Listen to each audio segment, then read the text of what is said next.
Today I want to talk about Tokyo Xanadu. So this is a game that was released earlier on the console and I think maybe even the Vita, but now it came out for the PC, which is what a lot of these JRPGs are doing. They're re-releasing the games for the PC on Steam.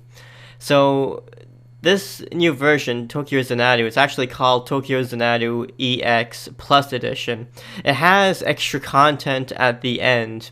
I'm going to be doing a little review about the game and talk about whether or not you would like this game. Tokyo Xanadu is a game made by Falcom. Falcom is it's kind of weird to describe it to people who have never heard of them before. They're like a company that, well, they used to be big, but now what they've done is they've stuck to producing smaller budget JRPGs, and you can tell because they have a distinctive kind of look. But even though they make budget JRPGs, usually the gameplay of their games is really good. Like they'll have a lot of customizability for the characters, lots of different special attacks. Like there's actually thought put into the battle system. It's not like a mashing button kind of game. And these kinds of games made by Falcom, they also have very amazing storylines. Not just the storylines, but even the world. They make games that have amazing lore. Like when they make a game, they actually make a world like in the game, like an actual like world that is kind of believable. So usually they're famous for the Trails in the Sky series, and that's more of a series. And you'll know if you play it. It's like a weird series where, for the original trilogy of games, Trails in the Sky, it was like a 2D game. It's kind of like Grandia, and the thing is, it's a very old series. I think they originally produced it.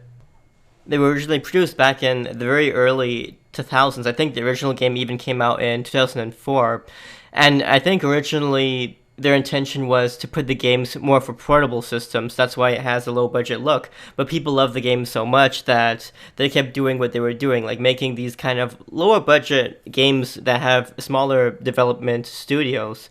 Like, because their team at Falcom, it's very small. I've heard it's just maybe even a few dozen people. And it's what they've stuck to. They've stuck to making games that are not really graphically intensive, but they have amazing storylines. Now the thing is, you won't like either this or Tokyo Xanadu if you don't like what I'm telling you now. Tokyo Xanadu is just like what I'm describing for Trails in the Sky. They'll have amazing storylines, but at the same time, the graphics are not amazing. You won't see amazing, flashy cutscenes either, like you would in, let's say, Persona 5. You can kind of think of Tokyo Xanadu analogously to the story of Persona 5. Now be careful, a lot of people compare Tokyo Xanadu to Persona 5, but the problem is that it has nothing in similar to the gameplay characteristics of Persona. What I mean is that Persona is actually it's a subgenre of JRPGs, like a monster capturing subgenre, kind of like Pokemon. You don't see these games much anymore. They used to be very common in the old days. Now people don't want to make them as much because they don't want to design all of these creatures and stuff. But Tokyo Xanadu is not like that at all. Tokyo Xanadu actually feels like Cold Steel. Like Trails in the Sky has two trilogies, the original trilogy and a sequel trilogy. And actually, they're still making games, so I shouldn't call the second one a sequel trilogy because they're still making those games. But that second trilogy is referred to as Cold Steel. And Cold Steel has similar combat to this. It's turn-based combat. It's not like Persona because you don't control monsters or anything like that. But the combat is indeed turn-based. And you customize the gear of your characters, and you kind of put these gems, master quartz, they called it in Cold Steel. And you would equip them to your characters, and this would allow you to use different kinds of magic spells. You can power them up, you would gain these gems as well as currency, and you can use these to spend money on equipment or even upgrading these gems, this kind of stuff. But the gameplay is nothing like Persona at all, so don't make that misconception. When people compare Tokyo Xanadu to Persona, they're comparing the storylines in the sense that you start off with a very small party and you explore these weird dungeons. It's like a dungeon crawler. Tokyo Xanadu is indeed a dungeon crawler, just like Persona. It doesn't really have unique dungeons. It's kind of like copy pasted corridors, and you have different like sets of those. So it's not like the same texture all over and over again. But they're not being really creative either. They're kind of recycling. You're not gonna see amazing sights. But it's a dungeon crawler, and yeah, you encounter monsters on an enemy field, and you can do battle with them, level up, this kind of stuff. So Tokyo Xanadu is like a regular JRPG like that, but it doesn't have any of those monster elements. Again, what I was saying is that the storyline of it is you start off with a very small party and you recruit more members, and in that sense, it actually feels very similar to Persona. You explore this kind of these dungeons that randomly appear in the world. You go into them and you defeat the bosses, this kind of stuff, and you progress in the storyline. And through the way, you actually make a lot of friends in the game, in the storyline, not in real life. And you keep going through that, and it's a fun game. It's a really fun experience, and it's actually a very lengthy title as well. I don't know, it's not longer than Persona, but it is almost comparable to that. The good thing is that there's lots of events, so you can kind of think of maybe the events kind of being like Persona, except in this game, Tokyo Xanadu, the events that you spend with characters, it's like free time, and you spend time with a certain number of characters, and you can see interesting cutscenes, learn more details about these characters when you do these events, but you can only do so many of them in one playthrough. And when you do these events, it's not like Persona, because in Persona, you doing that will actually control the gameplay elements, but here the events are independent of the gameplay. You can skip all of the free time events if you want, and you won't have to worry about the gameplay. You can't do that in Persona because the gameplay and the free time events are kind of linked together. Your gameplay will actually be hampered because you can't unlock new personas if you don't do that, like that kind of stuff. But here, you can do however you want. You don't have to worry about the gameplay mechanics. So if you want to hang out with a whole bunch of, like, only one character maybe, or if you don't want to hang out with any characters at all, yeah, that's fine to do. But this game, Tokyo Xanadu, the only thing I really hate about it, although it's lengthy and it has a nice world, and it has lots of lines of dialogue, and also what they do for the Steam version is sometimes they'll voice extra lines as well, so there's usually, like, the original release wasn't that good, but they often touch it up when they port it to Steam, and you've seen that they're doing that with Cold Steel right now, but, this game, they're touching it up a bit, trying to make convenience of life improvements, or quality of life improvements, I should say, in the sense that they let you do new features that might not have been present in the original release of the game. So things like fast forwarding through combat, that's the main one. And I know sometimes they actually add more voiced lines of dialogue. I know that right now, for example, Cold Steel 2, it has a really weird voiceover for the PlayStation 3. And if you wait a few months, because soon in 2018 they're going to come out and release Cold Steel 2 on the PC, that game is actually going to get a lot more voice work added. Because right now what they've done is, that game is being really awkward. It's like you have characters in a conversation and they only voice one of the characters in the conversation. It's actually really stupid. But anyways, for this game, they don't have that problem. In Tokyo Xanadu, you don't see that problem at all. Of course, not everything is voiced, of course, but I feel like they've added, I haven't played the original release in quite some time, but I feel like they did add more lines of dialogue, and yeah, there's actually a good number of improvements. As well, in this new EX Plus edition that's exclusive to the PC, this version has a new dungeon at the end, as well as new free time events all at the end of the game. It'll actually take you an extra maybe 5-10 hours to do this extra arc that was added. It's not the best addition at the end gameplay wise, but it does add something. It does add some more characterization. Yeah, it is definitely a forced on dungeon, but hey, when you get something for free, I mean, like nowadays in the gaming industry, it's not pretty out there. Everything has been getting worse and worse. And every time, like, everyone always wants you to buy this downloadable content and this and that. In the old days, you would see bonus dungeons and optional characters, all for free in the games.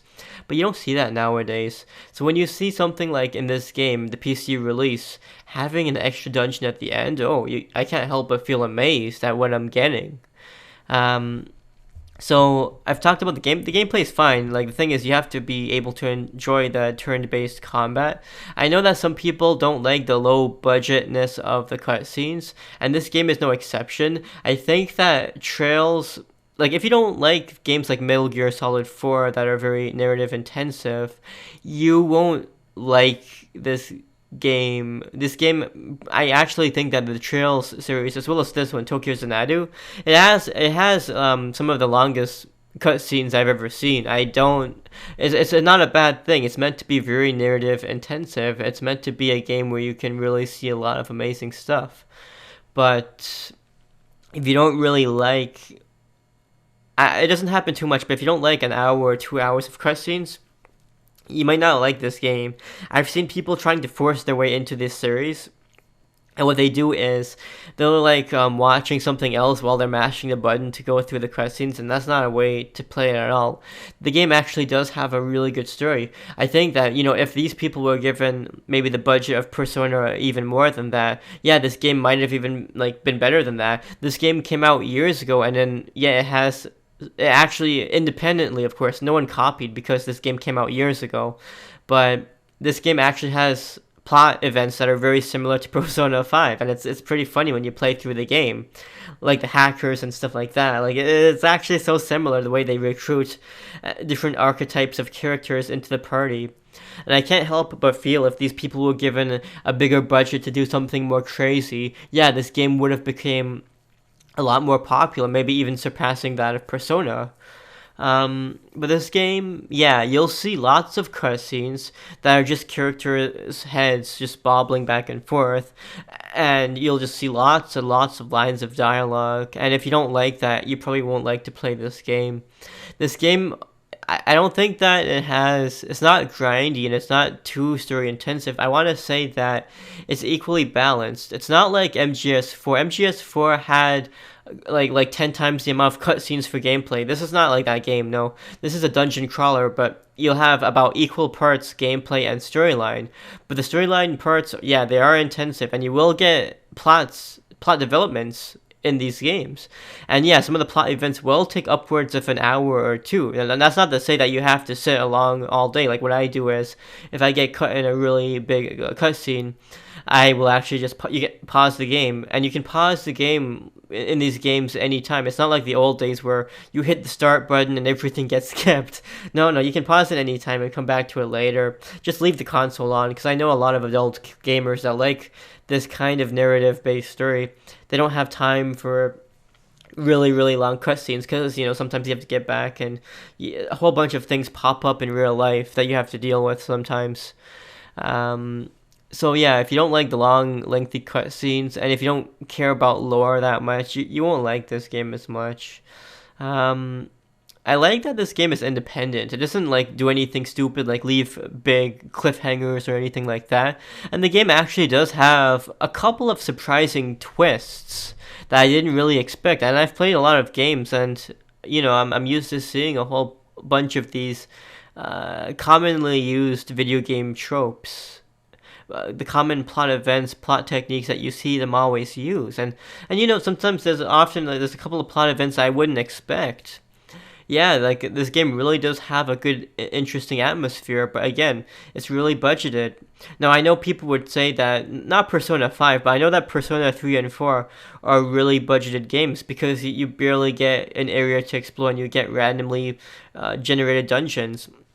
Maybe it would be better to compare these games to like one of the old Persona games, like 3 or 4 instead, because this game really does have a bunch of crappy corridors for the dungeons. Yeah, like if you don't like that kind of repetitiveness, you might not like this game. But to be honest, with this kind of game as well, you can't play it all at once. You really do need to take breaks with this game because it is so long. But it's worth it in the end, I think. It's really interesting. The plot is good. The plot does suffer from the common JRPG tropes and stuff, so you have to kind of get used to that. The common those common plot things that you'd see in JRPGs, you'll see them in this game too. It does kind of feel like a weeb kind of game. So again, if you don't like that, you won't like this game. Otherwise, yeah, the game is really fun. I honestly think it's a hidden gem, but I can see why it didn't really get that popular as well because it is so narrative based. And in today's gaming landscape, it's just not popular anymore. This is Falcom, the development studio and stuff. It really does feel like this is a game that would have been made in the old days, but now they're making it nowadays. But it's not in a bad way. You know how old games, they used to be so narrative intensive. In the old games, they didn't really have to worry about voice acting. So what they would do is they would put like lines of dialogue that you could read. And since putting lines of dialogue was the norm back then, you could just read so much, and there was just so much information you can read about worlds and characters. Well, this is what this game kind of feels like. I mean, of course, they try to modernize it too. They put some 3D models in the games, and they put, it's 3D. It's not 2D like the old Trails games. So that they're trying. With a limited budget, I'm actually surprised that they actually managed to do so much in the game. And yeah, again, like if you get this for cheap on Steam, you will definitely be getting a bang for your buck. Otherwise, there's not much else to say about the game. In terms of the difficulties and stuff, it has a lot of difficulty options you can choose from. So if you're not comfortable with turn-based JRPG combat, you can always set it on a lower difficulty. That's perfectly fine.